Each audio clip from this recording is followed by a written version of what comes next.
Massive blasts and a mushroom cloud have erupted over Russia's Novorossiysk port after Ukraine confirmed separate but back-to-back strikes with its Flamingo and Long Neptune missiles. Oil and ammunition depots are ablaze, but Moscow has hit back with massive, deadly strikes across Ukraine, and Pokrovsk still stands despite more Russian advances.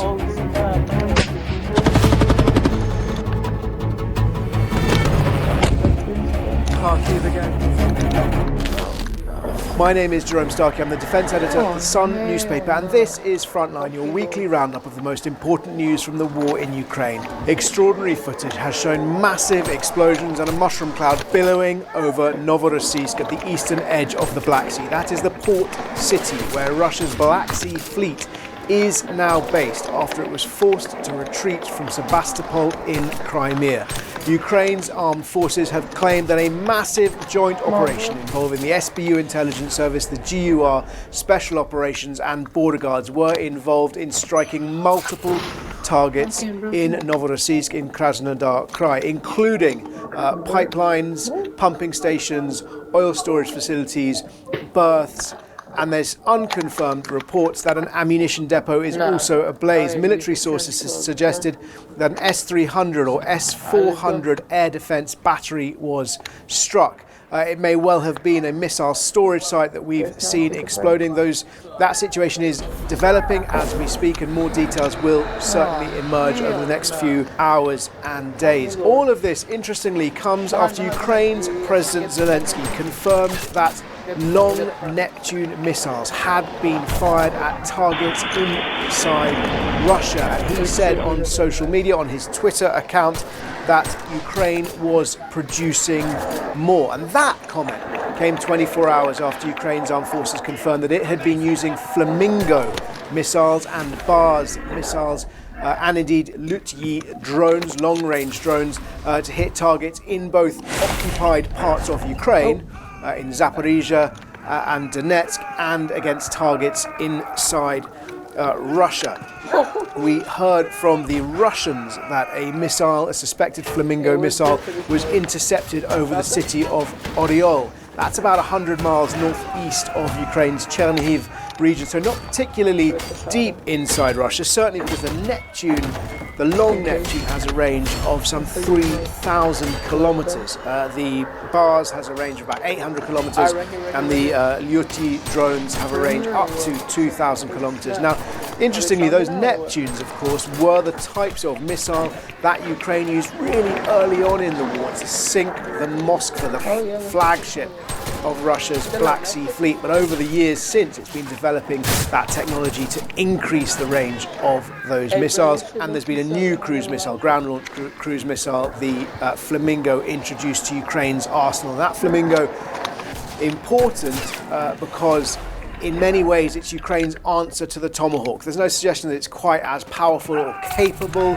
as a Tomahawk, but nonetheless, Ukraine, in Zelensky's words, Ukraine's most successful mission. Russia's reply, well, over the last 24 hours, it's launched 450 missiles and drones at targets across Ukraine, and terrifying footage has emerged, particularly from the capital, Kyiv, of explosions in the sky and dozens of tower blocks, residential tower blocks ablaze. And if you wanted a contrast between the approaches of these two armed forces, that is it. The oil terminals and ammunition depots on fire in Novorossiysk, homes on fire in Ukraine. Ukraine's armed forces saying that 6 Iskander cruise missiles, 9 Iskander ballistic missiles, and 3 Kinzhals and 1 Zircon fired overnight. Those are the hypersonic missiles, the hardest missiles for Ukraine to intercept. But they have said their Patriot missile batteries were operating last night. They were successful. A number of those missiles were shot down. And Russia's other response, of course, has been that its forces continue their sort of slog across the front lines. We've seen advances, perhaps the most notable advances between Huliopole and the other Pokrovsk, which is southwest of the Pokrovsk that we've been talking about before. That's on the sort of border between Mykolaiv and Kherson. The Russian forces advancing there, threatening to cut a road. I said last time that Pokrovsk, which has been the epicenter of the conflict for so long, had all but fallen. Ukraine's defenders are clinging on in pockets of the city. That is heartening news, but nonetheless a terrifying situation for soldiers involved in that battle. The Institute for the Study of War confirming that Ukraine appears to still hold positions in the north and northwestern edge of the city, but including geolocated footage of the city council building. And we have seen footage, Ukrainian footage, of their drones striking Russian positions, Russian troops inside the city despite the fog.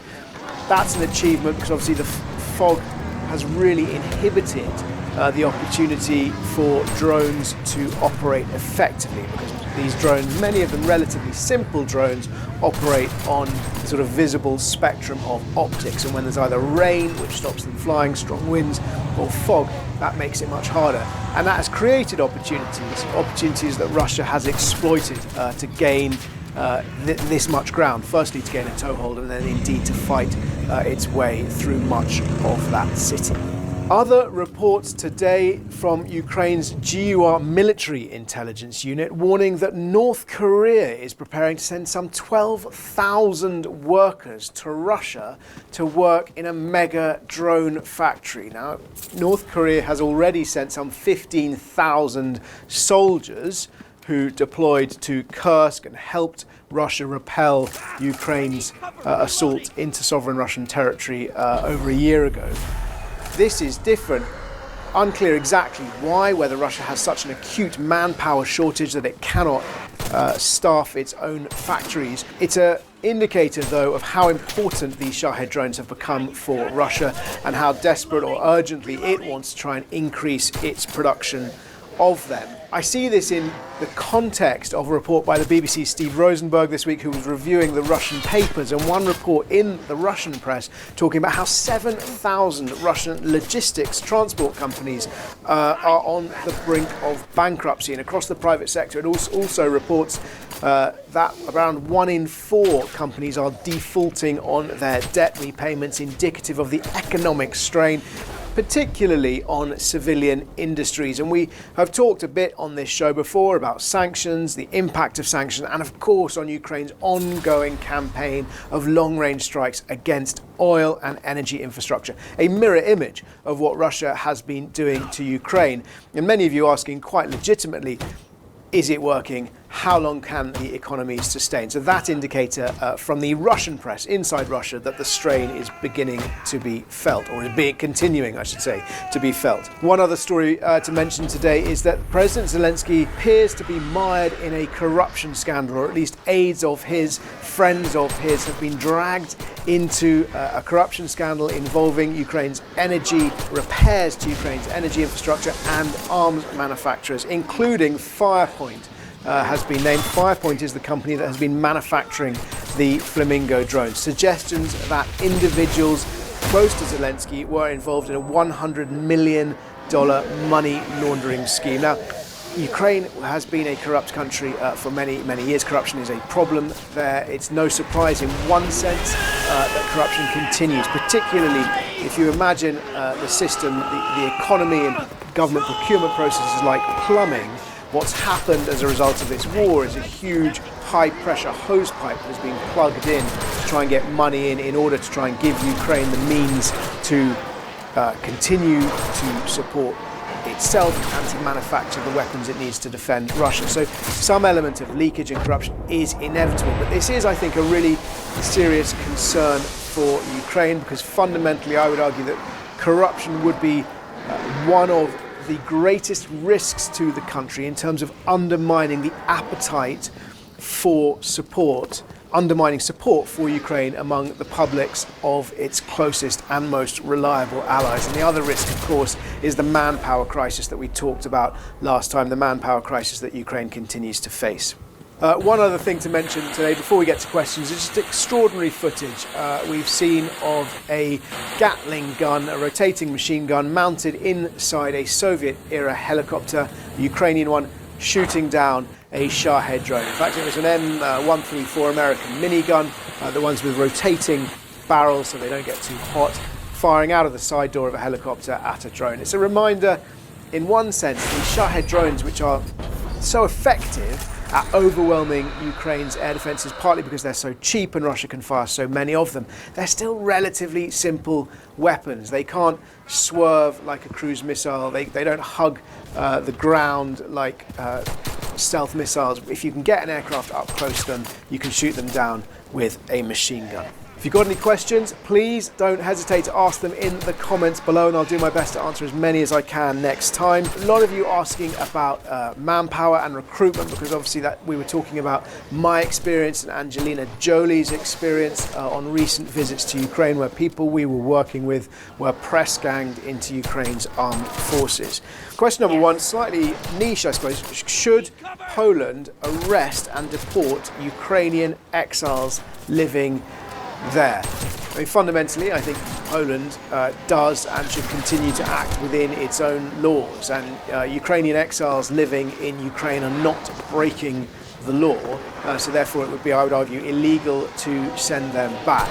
There is a concern in Ukraine, certainly in Ukraine's government, about the number of fighting age men, people who would be eligible for the draft, who are living outside Ukraine. And Kyiv has taken steps to try and impose consequences on those people, particularly, for example, through refusing, I think, to renew passports. If I'm remembering correctly, they were looking at mechanisms like that to try and force people to come back into the system. Question number two, does Ukraine use mercenaries? Ukraine would argue absolutely not. It does have an international legion where foreigners are welcome to volunteer and join Ukraine's armed forces as contracted professional soldiers. So in the same way that France has a foreign legion, in the same way that Britain recruits Gurkhas from Nepal, rather than mercenary units who are simply sort of hired guns, hired on an ad hoc basis.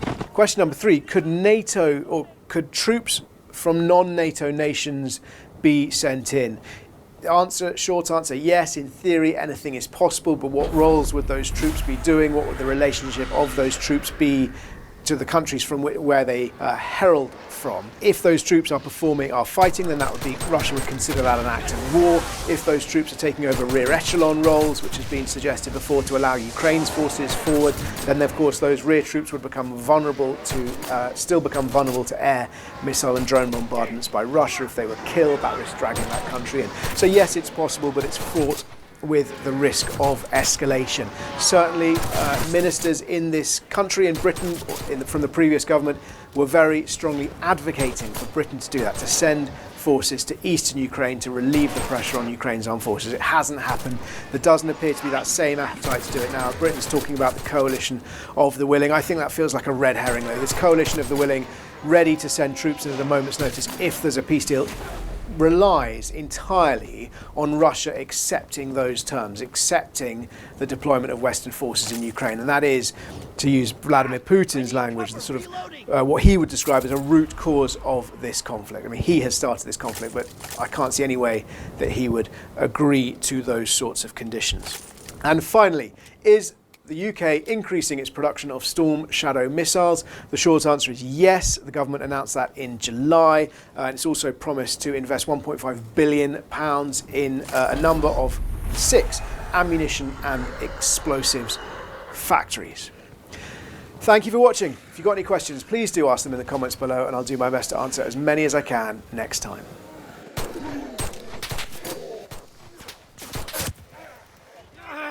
Just a flesh wound.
for the 18th Judicial Circuit, Broward County, Florida, is now in session.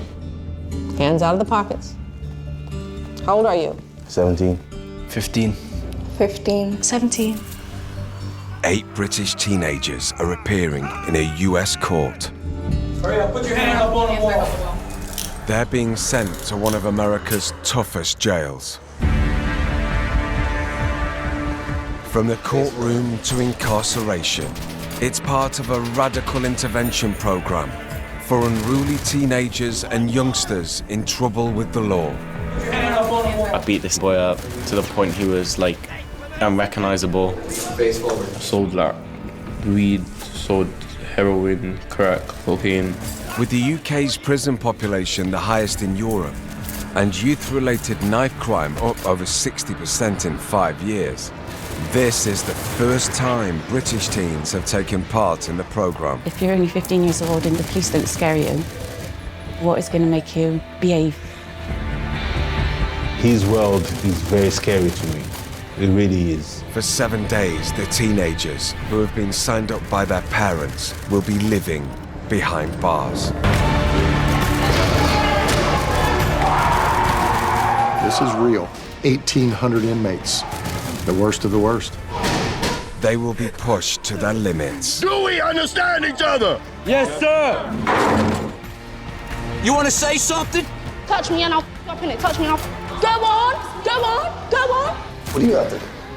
Change. In the hope that life on the inside can change their lives on the outside. This ain't where you want to be, man.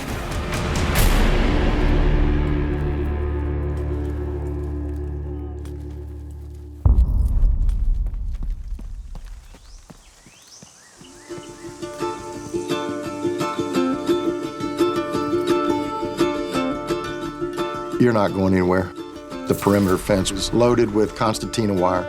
If you got past that, now you're out in 88 acres of swamp with everything from alligators to snakes. Our bloodhounds would be tracking you. Aviation unit would be up within minutes. The best way to get out of our jail is to never be in our jail. Brevard County Jail in Central Florida is home to over 1,800 inmates, housed in its male, female, and juvenile wings. Each one of them has their own closet of evil, and each one of them has their own story that brought them there. Homicides, robberies, sexual batteries, burglaries, there is no limit to the type of crime. For the next 7 days, it will also be home to 8 British teens, all taking part in its behaviour and attitude modification programme, which aims to turn troubled teenagers away from crime. Well, I want to do this because I've done some bad things. I wanted to see if I'd change. If I don't change, probably end up in jail, or maybe somebody one day could pull out a knife and end up stabbing me. I know people that they've either died or they've gone to jail. I don't want my life to be like that though.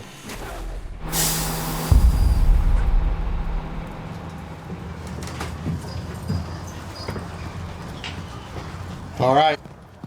For those of you that think you're gonna just breeze through it, you're not. Our team out there is gonna make sure you get the point of what we're trying to accomplish here. And I'll be very frank with you. I don't know you. I don't care about you. What I care about is that you don't victimize another person. What I care about is that you don't end up in jail. That's what I care about. Go. Go. I'm hoping that this process might change something in him to make him stop. I don't want him to become another statistic. Go. He needs to knuckle down and grow up, realise the consequences of any actions if he continues in this way. Put your hands on the wall. The program has been extremely successful. Roughly 70% of the kids have gotten on the straight and narrow. The bottom line is we have lowered the crime rate by getting to the child before the child gets to us. It'll work for kids from any country that are starting to go down that path. You will do what you're told, period.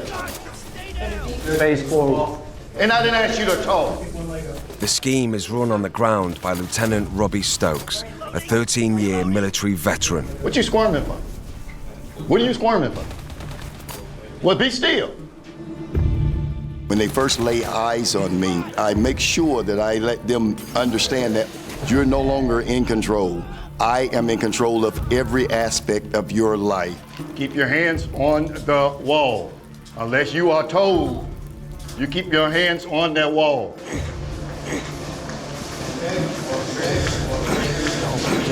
I've been holding that pace for so long. Yeah, I don't need a pace.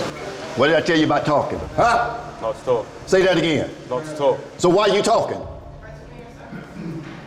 You want to get on my bad side? No, sir. Do you want to get on my bad side? No, sir. Or you want to stay on my good side? This is my good side. You want to see the other side? No, sir. Keep talking.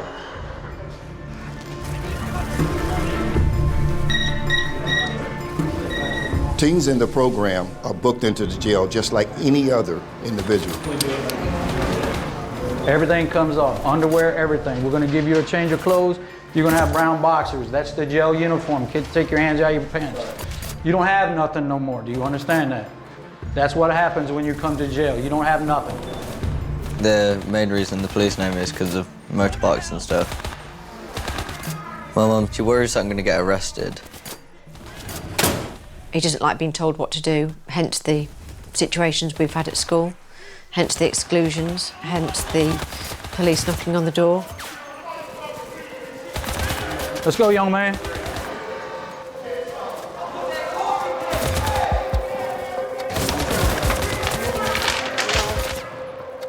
I think the hardest thing to live about would be my food and maybe makeup. Eyelashes? Take them off. I don't need them, but they're stuck on. I always like to look presentable. Ladies, taking her eyelashes. I can't take them off. My eyelashes and my eyebrows and my eyeshadow, foundation, bronzer, highlighter, concealer, everything. You need it all. Get rid of them. They're like glued on individual. Okay, how do you take them off? Tell me. You need water, you can't You just need pull water? them out. That's water. Have you not got a mirror for me to Huh? Have you got a mirror for me to see?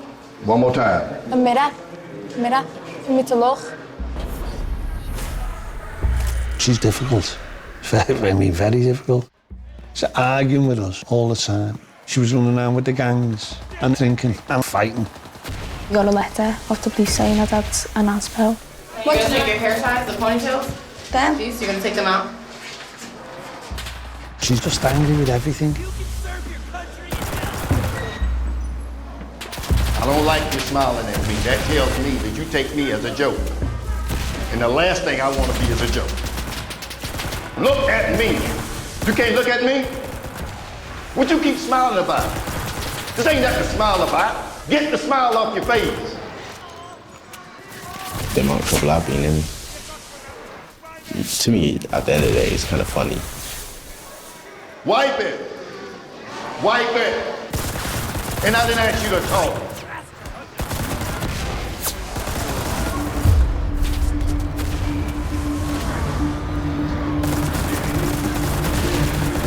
I've done so much shit. Shoplifting, fighting, suspended like multiple times. I've done stuff that I haven't been caught for. The hope for moving to UK is for us basically to find a better life and for my children to have a brighter future. That was the motive for me to come to UK. Things haven't gone brilliant, I would say. We live in East London. You've got to be tough to survive. Every corner you take, you have a risk of facing death. Postcode wars. I've had my share of beef. 3 men come up to my house one night, balaclavas. Before that, they sent a picture of a gun. Mum was about to open the door, and I said, no. I said, don't. Why would they come to your house wearing masks? It was very scary for me. When I see my life, I see success, death, or jail. I don't want my son to end his life in the prison. I don't want him to end his life in the grave. Put your hands on your legs there. I don't like that. Because you look like you want to do something, and you don't want to do that. Gentlemen. See people that need to get fucked up. This black kid, and that little short one with that brown hair. Look at the red X on the wall. How you like your new duds? When you break the law, that's what you wear all day, every day. Yes, sir. Same routine. Yes, sir. Not good, is it? No. No, it's not. And you're gonna find out as the days come on, it's not good at all. Yes, sir. I don't know about prison. Not a lot. My biggest fear is the people. This is your life every single day in the jail, in the prison. Well, you're in our jail now. This is not a holiday. We got killers and murderers that sit right there where you guys are right now. Every day.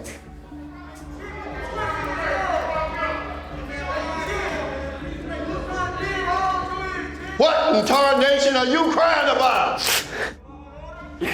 I haven't even introduced you to an inmate yet, and you crying. Sit up. What are you here for? I got into fights at school. You get in fights at school? Yeah. You do more than fighting, though. Look at me. What else do you do? Tell the truth. Who you raising your voice at? I'm the only one in here raised my voice. Once you come in that back door and that door slams, reality sets in. That's normally when we get the tears, because from that point, you're at your lowest point in life. Day one of the program is all about the reality of jail life. Notice what's around you. Fence and barbed wire. That's not to keep somebody out, that's keeping you in. Freedom. It's gone.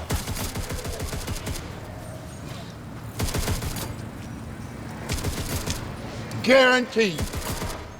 For the next 7 days, the teens will be living under strict Brevard County Jail rules. Do we understand? Yes, sir. Do we understand each other? Yes, sir. Yes, sir. Girls, come on. Let me hear you. Yes, sir. Yes, sir. Louder. Together. Yes, sir. Yes, sir. Do you understand her? Yeah? Ma'am. Yes, Mom. Am I your mother? No, I never said to my mom. I said Mom. Are you arguing with me? No what? Mom. Mr. Tunde, we gonna do this the right way? We are? Come on, give it to me loud, man. Yes, sir. I know you can talk louder than that. I know you do it on the street when you're out there yelling and screaming it. Sardingo, give me a yes, sir. Yes, sir. You hear that? That's what I want to hear. Sardingo, give me another yes, sir. Yes, sir. Taking orders. Teachers, I don't even care what they say. I just be like, yeah, sure. Police officers, I'm just there like, I don't care. I hate the police. I hate the police. This can go easy. This can go hard. That's up to you. Lila, quit wailing your hair around. There ain't nobody here worried about your hair. You understand that?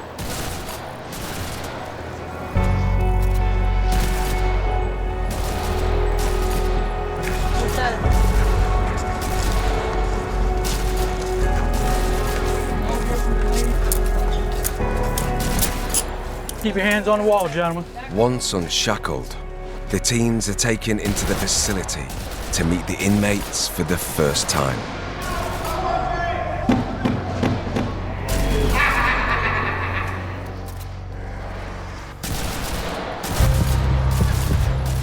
I remember the very first time I ever entered the jail. The smell is one that you'll never forget. It's something that you immediately associate with incarceration. File on in, gentlemen. Let's go, let's go, let's go, let's go. The teens are being taken through the jail's high-security wings. Do not say a word. Do not say a word to anybody at that window.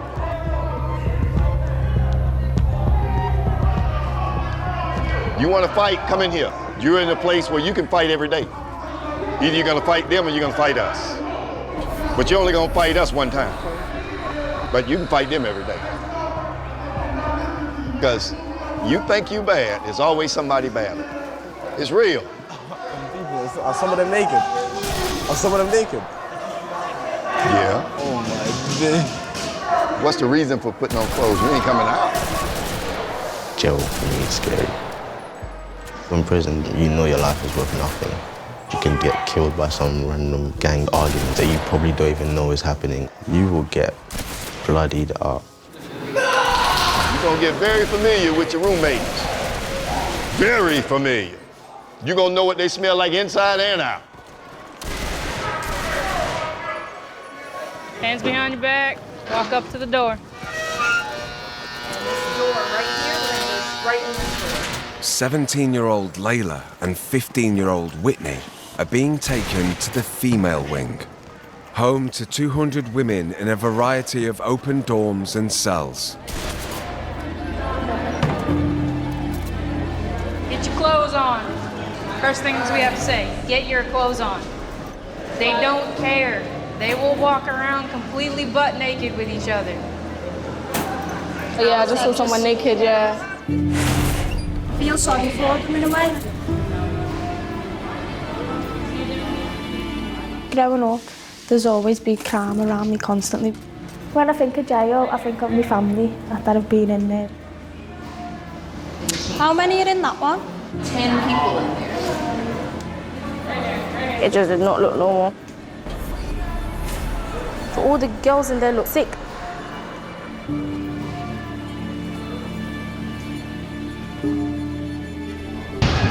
You hear that?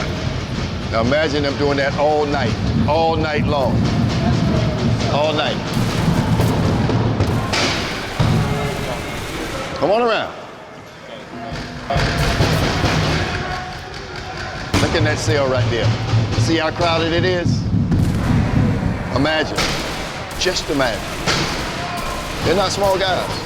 Waiting for you to come in here so they can take advantage of you. And advantage they will. Are you getting it? There's no love here. Zero.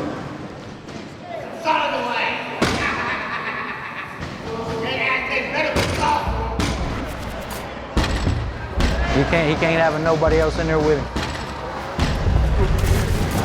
I've been knowing him since he was 15 years old. Edwards, how old are you right now? 36. 36. This ain't no game. This ain't no game, bro. This is not a game. It ain't funny, little homie. It ain't funny. You're now living in a society, a horrendous society, where there are no rules. There are no rules. Do you see that? He's been there since he was 15. That guy will fuck you up. So crazy. On the right side. Imagine one of them run at us. Let's go, John.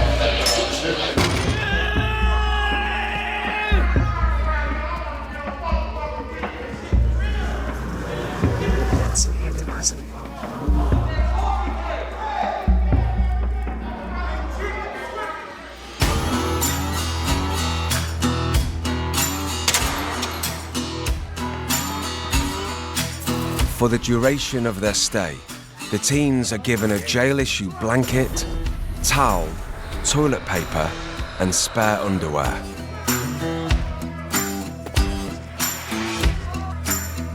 Like the rest of the jail, the males and females are housed in separate units, both of which are monitored 24 hours a day. Gentlemen, look around you. Make sure you don't have any trash on the floor or anything like that. I need to go to the toilet. You got what? I need to use the toilet. Yeah. That's The unhealthy. only thing the law says, we have to feed you, shower you, and make sure you're care, custody, and control. That's unhealthy. I run the cell block 24/7. Only time I can't really mess with you is when you're sleeping. Yeah, I feel like I'm gonna die.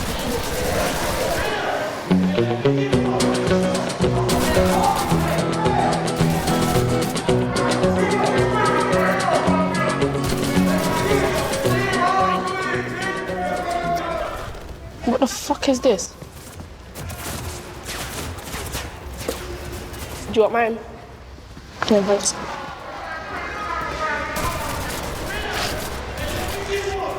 That's fucking bronze. Is there ketchup? Ketchup? We don't have ketchup. No ketchup. That guy's such a prick. I'd rather shit in my hands and clap than eat it. Are you gonna drink the juice? Hell no.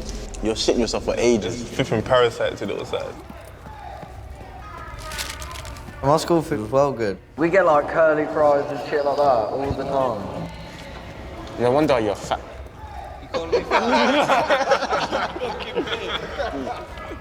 They don't know each other. They come from all different backgrounds, so there is conflicts that arise, one against the other, or one that's alpha male against one that's vulnerable. But how come you cried so quickly? What? How come you cried so quickly? I haven't had a fag, I'm tired. I thought it was going to be one of the girls to crack first. Stop crying, sit up straight. No, he was crying. I was like, oh shit, oh shit. The main thing I'm worried about is not fitting in. I hated school because I was getting into arguments all the time, like I'd get bullied. Got dyslexia. I couldn't read properly, I'd stutter and that when I'm under pressure. And like, everyone would take the piss. If somebody upsets me, I just sit there trying to exclude myself from people. If I get pushed to a limit, like an elastic band, you can stretch it as far as you want, but don't get surprised when it snaps.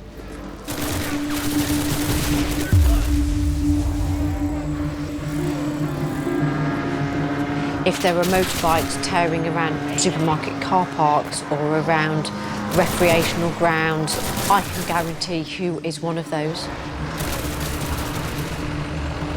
He was excluded 3 times.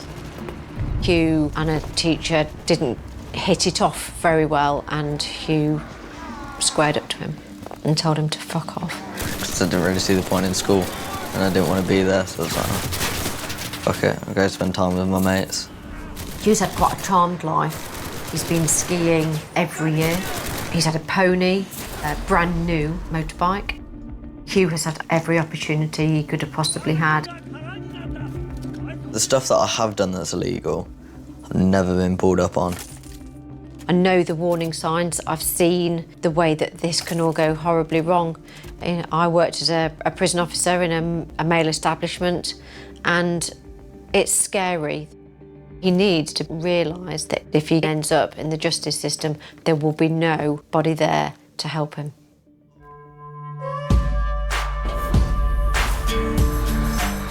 With a strict lights out policy at 10 p.m, shower time for the teens is called at 7:30 sharp. Are we all showering together? No privacy. We all have to see each other's dicks and that. I'm keeping on my boxers. But do you have to shower? You have to shower. You can't like choose not to shower. I do not want to smell you all week. There is absolutely no privacy whatsoever inside a jail. You take a shower in front of everybody else, you use the restroom in front of everybody else. Things you take for granted completely taken away from you.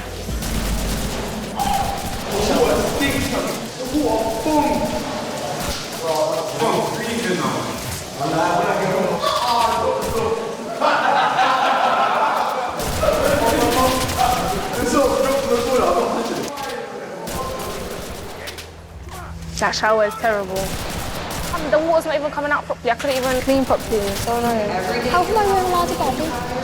You know, a hair tie? Oh, a hair tie. You cannot have them. Gotcha. Yeah. They made me take off all my eyelashes and everything. All girls like to smell good, to look good, have their little products. I had to wash my hair with soap, and it still hasn't worked. It's made it easier. When they're in jail, they don't smell good, they don't look good.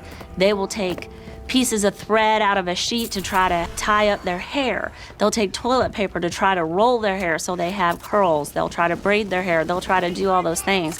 That's very hard. That is the worst for the girls. Do you think I look stupid with these? I don't think so. I think you look nice. Anything's better than it being out with no bobble. Put your head up. Like, I know people who have went to prison. I know a few people. Now that I'm here and I'm experiencing it myself, I'm thinking, how the hell could you want to stay here? And like with my mum, she's constantly in and out of jail or whatever. Yeah, like you can relate. Like when my mum gets out of jail, she says like she wants to go back in because she's got sort of a routine when she goes into jail. She'd drink and then she'd go out And she'd go to like the shops and she'd rob stuff while she was there. And then that's when she was ending up in and out of jail. It had a massive effect on her behaviour. Knowing her mum was in jail. I got involved with the police a little bit, like by fighting and like drinking. One time I was in a big massive fight. I was so drunk and I couldn't even remember properly the next day what I'd even done. Put your head up. Layla's day-to-day life is she'll probably wake up in a friend's house and then wonder where she's going to stay tonight. It could be 2 days before we see her again. I'm worried that she could go down the same path as the mum. What's it look like? You look cute.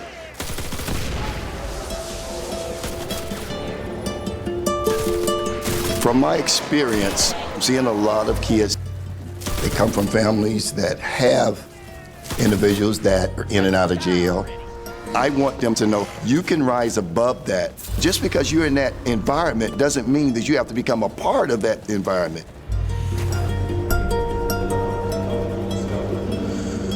The teens are allowed one call home during their week of incarceration. On the verge of quitting, Hugh is calling his mum. This call is from a Brevard County Correction Facility and is subject to monitoring and recording. Hello? Hi, Mum, it's Hugh. Hi, darling. How are you getting on? Hate it. I just want to leave. I know it's hard. You know I know how hard it is. Yeah, I know. He's quite good at doing the sob story and manipulating the situation because he thinks that somebody will bail him out. I'm just not helping anyone. I don't even think I'm helping myself. You've got to be strong, darling. You can come out of this, you're going to want to be a better person, make better choices. He never sticks at anything for long enough. But I do hope that this will give him a sense of direction and boundaries, where to stop. Hang up or press 1. Right, see you later, love you. Stick it out, darling. I love you too. See you later, bye. Bye, Thank you for using GPL.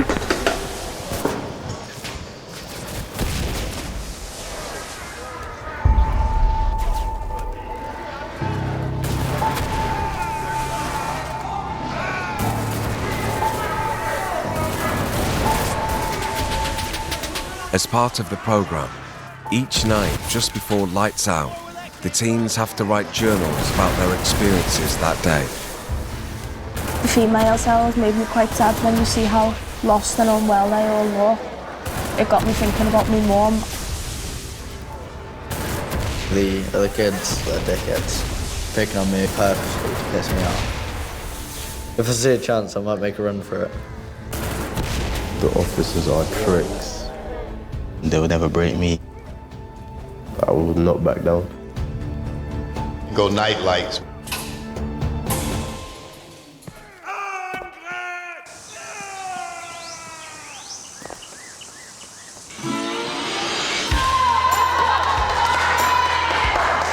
Let's go, let's go!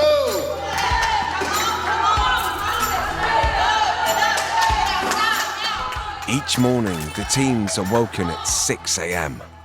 They must clean and tidy their dorms for inspection. Let's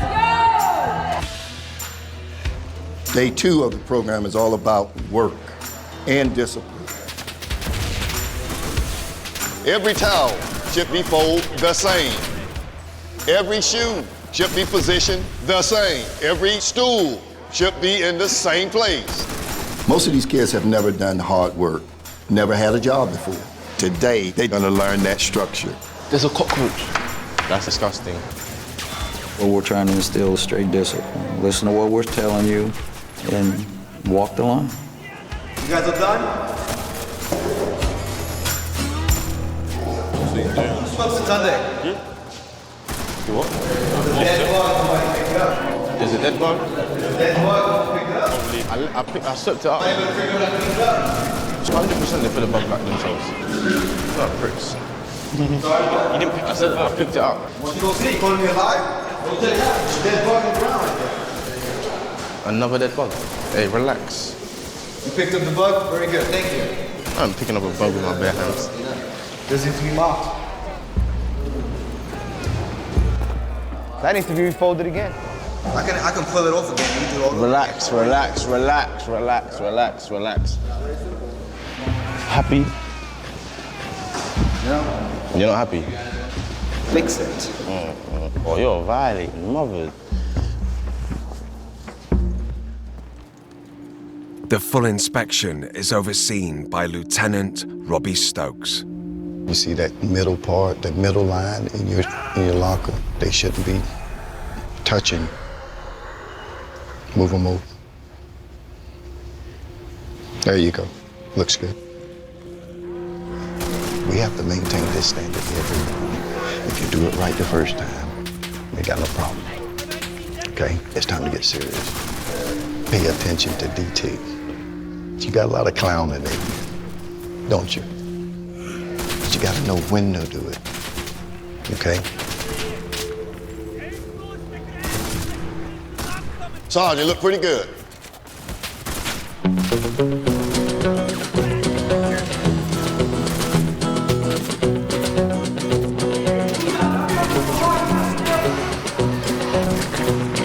This morning, the boys are being sent to work alongside regular inmates in the jail's kitchen.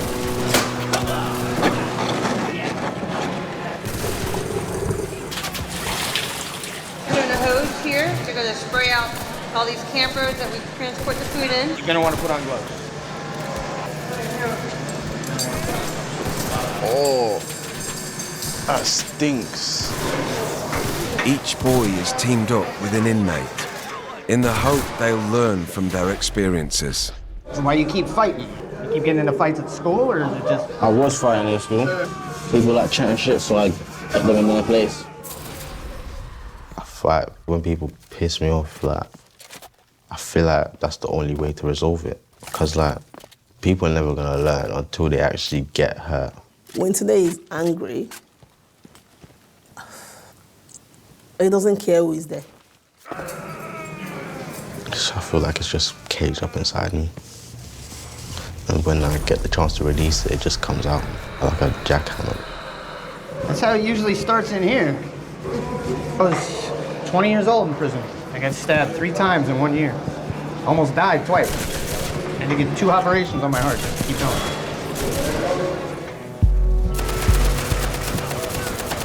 One of the teens is finding it hard to cope. Q's up there crying. He's crying, fam. Look at him.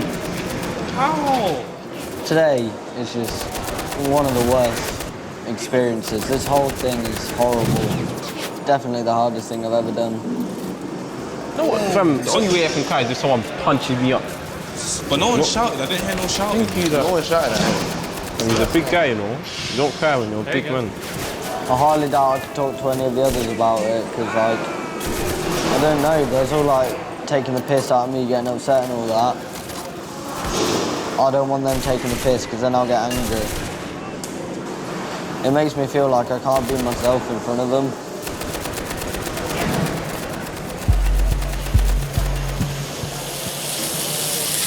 Oh, man. Oh, dude. So. You're getting changed tonight anyways. When you are in jail, even the smallest conflict can become a major problem. When I get angry, all my days, I'm vicious. They say I'm a savage. My big fear for my son is fighting and getting killed. I don't get it. Don't smile at me. Don't smile. It's not cool.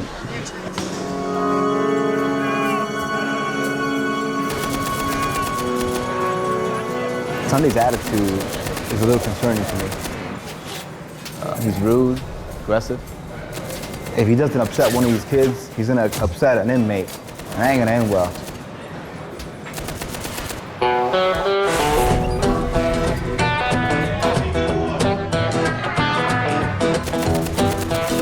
This morning, the girls will be working alongside inmates in the facility's sewing workshop, where jail uniforms are made.